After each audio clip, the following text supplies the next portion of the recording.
If you or someone you love is dealing with ADHD, then you know it can be a struggle. It often involves medication.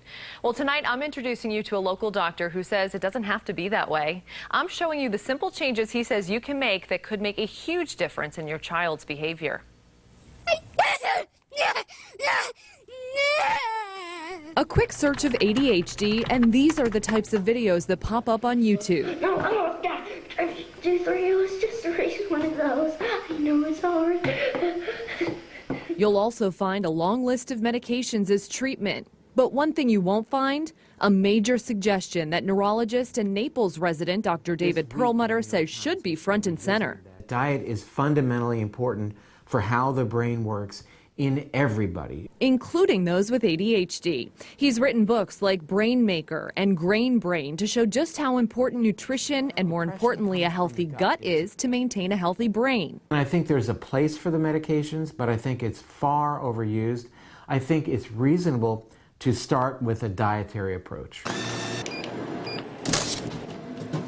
Dr. Perlmutter says it's not just about cutting things like processed food and sugar as well as gluten out of your child's diet. Another key component to battling ADHD is adding something in, something a lot of people shy away from: fat.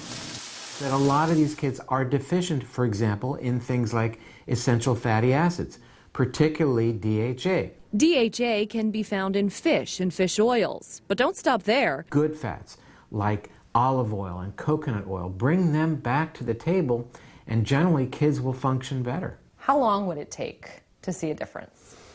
It's a great question, and I think parents should expect that they can see changes in as little as a couple of weeks. Pediatric psychiatrist Dr. Omar Ricci agrees things like diet and sleep are important. But if we're talking about a treatment, just a treatment of diet alone, then we're fooling ourselves. He tells me he leans towards more of a comprehensive approach, as he puts it, when he's treating kids with ADHD. Medication, therapy for emotional issues, structure, and yes, diet. But he worries if parents are too focused on what's filling their kids' plate, they could be missing an important window.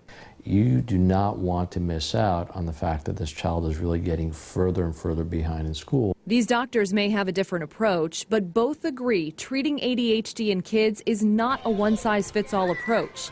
Whatever you do choose, Dr. Perlmutter reminds you eating healthier never hurt anyone. If you do opt for the medication route, adding in the nutritional part of the story may allow your child to be on at least a lower dosage of medication. So it doesn't necessarily have to be one or the other.